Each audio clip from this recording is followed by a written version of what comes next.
Hey guys, it's Jungle Crisis here. How you doing? Hope you're enjoying your wonderful day or night. I'm back playing some more Dark Souls 3 at the moment. I'm about to start doing my Dark Souls 3 walkthrough. I know that there's a lot of people that have done walkthroughs of Dark Souls before that have more subscribers than me and probably know more about the game than I do. But I just thought I'd do a walkthrough for those who would take the time to enjoy the effort I put into the game that I love, as I will enjoy making it for you guys. So, without further ado, let's get on with my walkthrough of Dark Souls 3. Yes, indeed. It is called Lothric, where the transitory lands of the Lords of Cinder converge.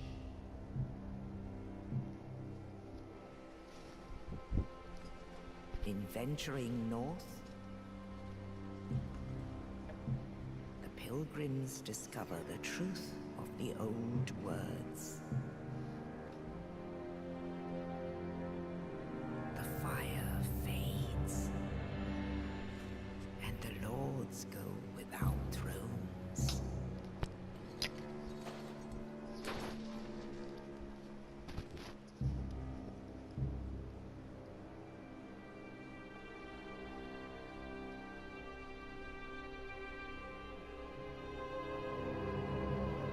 When the link of fire is threatened, the bell tolls,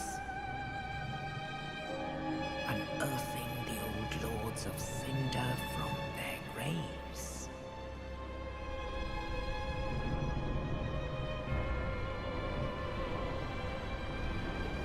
Aldrich, saint of the deep,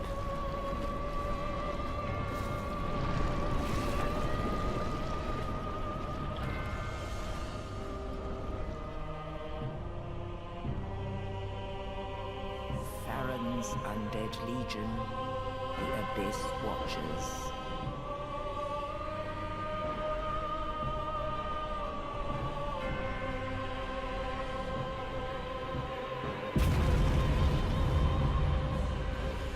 And the reclusive lord of the profaned capital.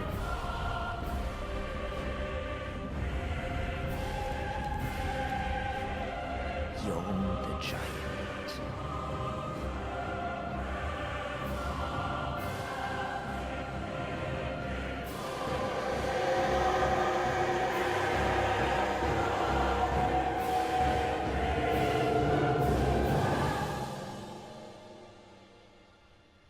Only in truth, the lords will abandon their thrones.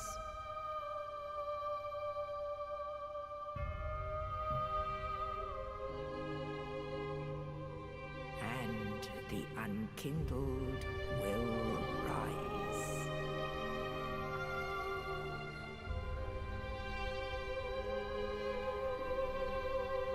Nameless, accursed undead, unfit even to be cinder.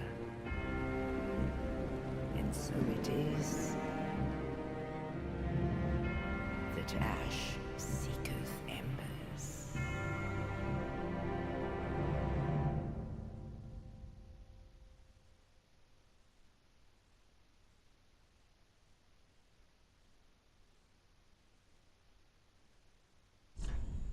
That cutscene went for a while. So,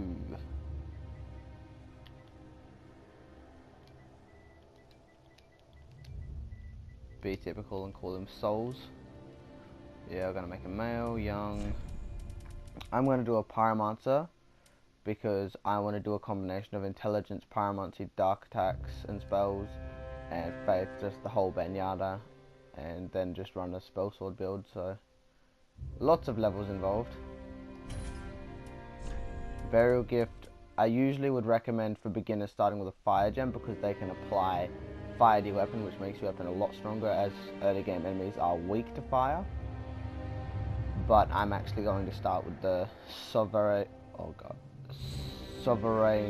Soul because it gives me 2,000 souls early game, and I've got Pyromancy as my fire. interface presets. We stay as a commoner. Build early. Age mature, because this is actually a reference to the Dark Souls 1 voice. Whoops. No, age young. Voice mature. Whoops. Physique.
There we go. Purple. Right. Now on to Dark Souls 3 walkthrough part 1, the untended graves. No, that is wrong, it is the Cemetery of Ash. My bad.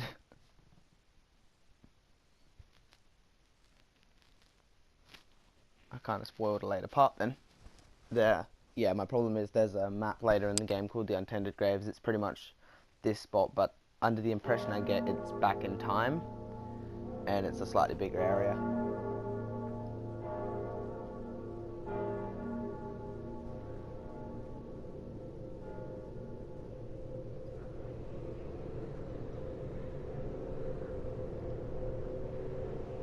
And it might not be back in time, don't hold me to that, it's just the impression you get.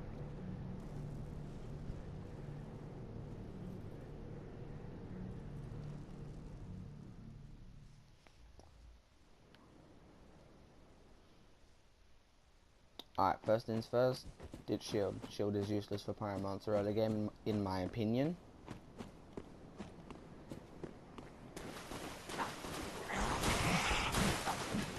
You can roll through anything if it's timed well. So if you get used to timing roll right into their attack, they usually won't be able to hit you. But don't get me wrong, I'll be getting hit plenty in this walkthrough.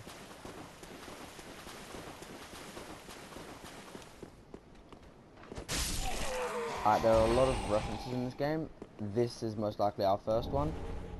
This is Oscar Restorer from Dark Souls 1, giving us an Estus Flask, well, Ashen Estus Flask, which fills your FP, which is the blue bar in the top left. And in Dark Souls 1, he gives you an Estus Flask, so that's a 2-in-1 reference.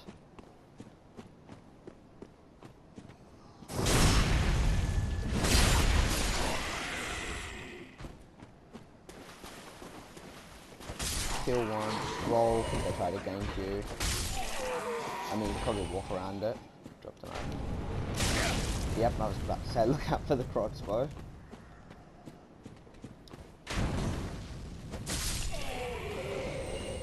And there's one more up here.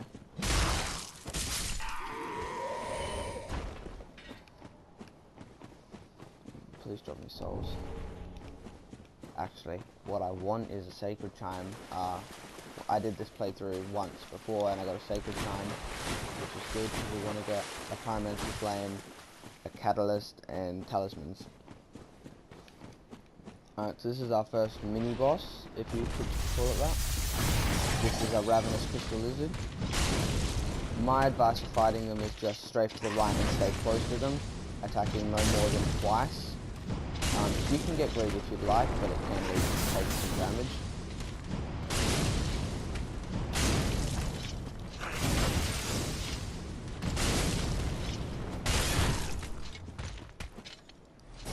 That is a guard break. You can do it when you see him staggering like that.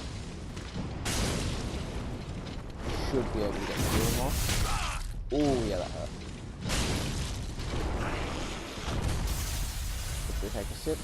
Usually I don't need to use Estus when I fight this guy, but if you get hit, he really does do some damage.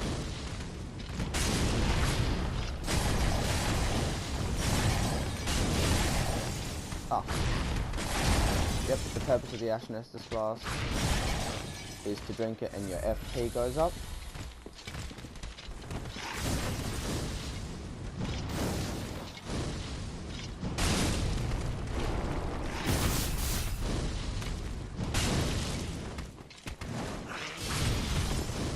The tail slab does a lot of damage.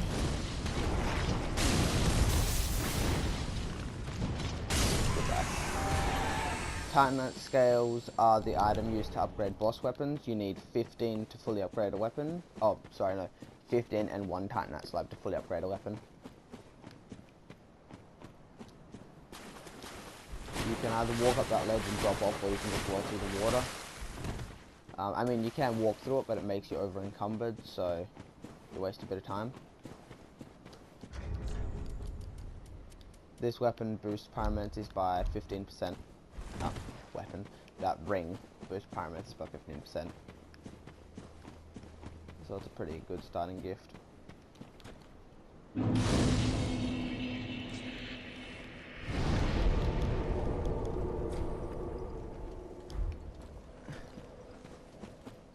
You've got the rest gesture. Pretty much the rest gesture just lets you act like you're sitting in a bonfire even if you're not.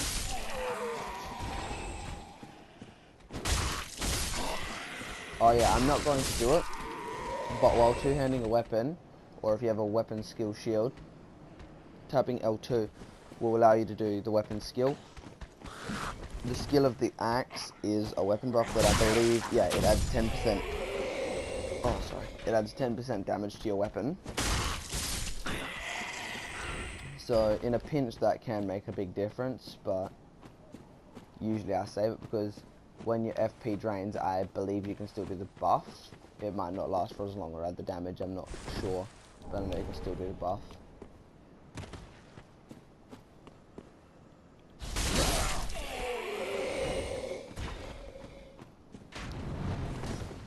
Again, you can roll through anything kind of well.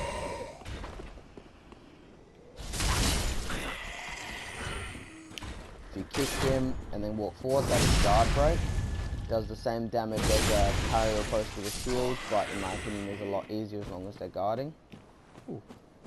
This should be 5 fire bombs. Sorry, I should probably be saying what the items are as I pick them up.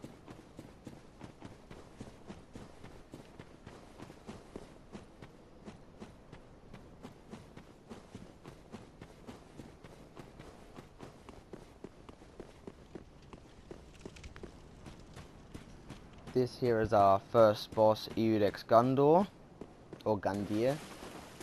Yeah, Gundir sounds better. Pretty much to start the fight, you just tap X and pull the sword out of him. The stuff growing on his back is actually called Pus of Man, which he will sprout later in the fight. He is weak to fire, and fireballs do 108 damage to him, which is very decent. What you want to do is hit him before he actually gets up, because you can get some damage in, and as you will see, it was like his shot. Oh, I didn't know.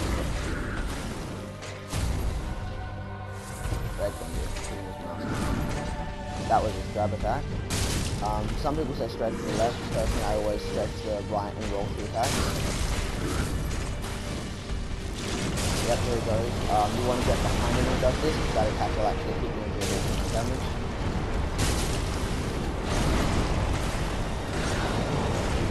Still attack with his halberd if he can grab you, further damage. Wail away on his stuff. And yeah, he did hit me once or twice. But that's Gundir now. He's not that bad on the early game player. And when you beat a boss, you go into Ember mode as seen. Embers are also an item in the game. You probably know this already, but they are an item in the game that allows you to engage in jolly cooperation, as Solaire would say, and invasion if you're a slightly darker player. I really don't want to pick this up, but it is a broken straight sword, yeah. Just showing you guys all of the items you can get early game.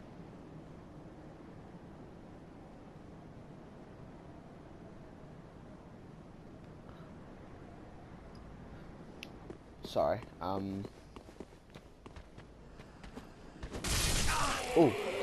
thanks for that.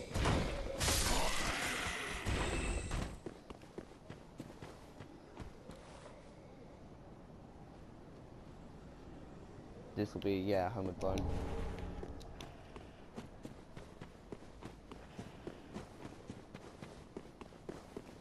Yeah, sorry, I was just looking at my fish because they have a habit of cannibalizing on each other, and I want to try to avoid that. Watch out for the archer. The spear guys generally try to attack after you attack them, so if you hit them a couple times, they usually drop dead. Up here, we will get the east-west shield, 2 more hollows, which only aggro after you pick the shield up, I believe.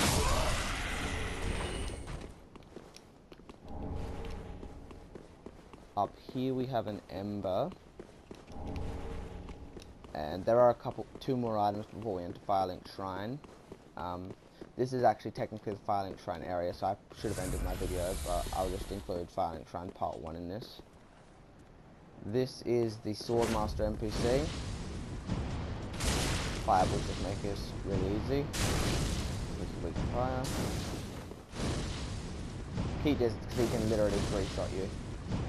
When you defeat him, he drops his attire and the Ujigatana that he's wielding, and you can also summon him on board of the Boreal Valley afterwards. Nope. No thank you. I don't like it when you hit me. I learned that the hard way. It is a bad idea.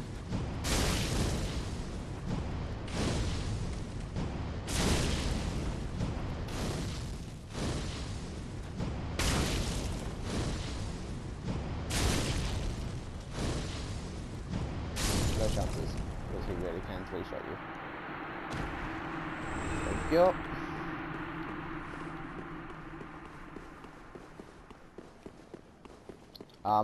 Oh yeah, if you're wondering, when you've got the pyromancer in your hand, if you tap L2 for the skill, it is combustion, but it is, in my opinion, heavily nerfed. It does about 1/3 of the damage of your fireball, but you can test that yourself. About 1/3 of the damage of your fireball, and it costs slightly more, so I don't see much point in ever using it.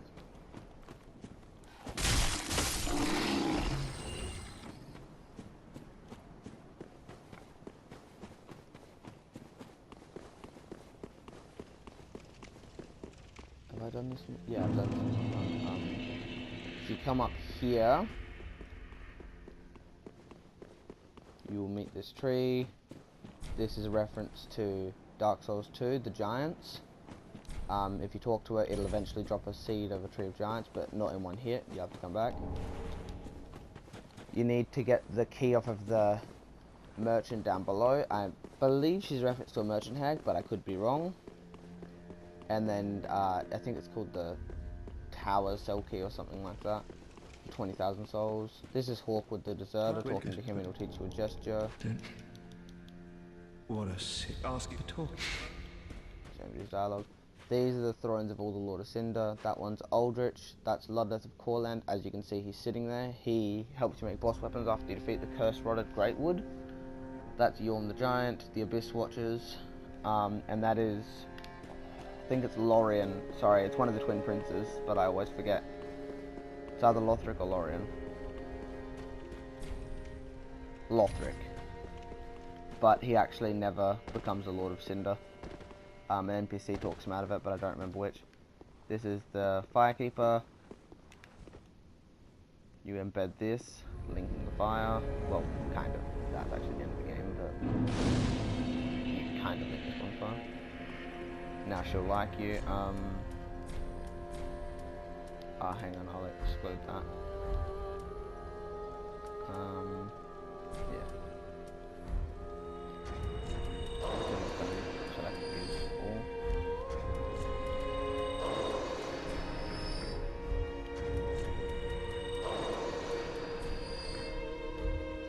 So the maximum amount of early game souls on one death without counting item discovery is 12,706. Unless I've missed a soul here, but that's just in one run.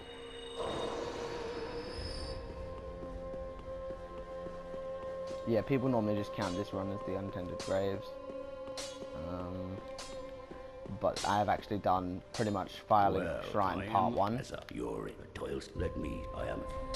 This is also Dark Souls 1. This is Andre the Blacksmith from the Undead Parish in Dark Souls 1. A lot Estus pretty much lets you put your Ashen Estus up to 4, get your Estus to 4, make them 2-2, you can do what you like. I generally recommend you do this early game. If you're running a mage type build, otherwise do that. If you bring him Estus shards, surprisingly it's Andre that knows how to use them. Obviously this is weapon infusions, this is where you'd want to go if you started with, that is a good weapon to do it with. If you started with the fire gem, you're going to want to infuse it, but I'll generally wait till I get a battle axe before I do that. And reinforced weapon, that's pretty straightforward. Be careful. I can't be bothered. If you talk to him continuously, he will teach you the hurrah gesture like he did in Dark Souls 1. Weapon, I've lot and here Ashen, as is thou. This is the merchant. I'm Shrine Handmaiden. I still call her the merchant hag from halberd. Buy this. If you're playing online, that is.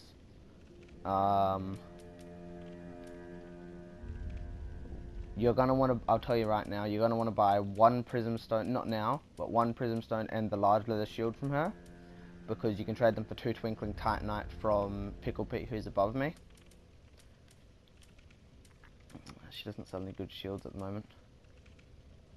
But yeah, she sells some okay stuff early game. You give her ashes to increase her, what's it called, to increase her stock and stuff like that. Welcome to I attend the Lords to this end. Very well, then touch taken up. You guys can level up as you wish, but I'm going to put, that's not vitality, my vitality up to 15, because that's my equipment load, and my faith up to 16. Farewell, because I do intend to do faith overall.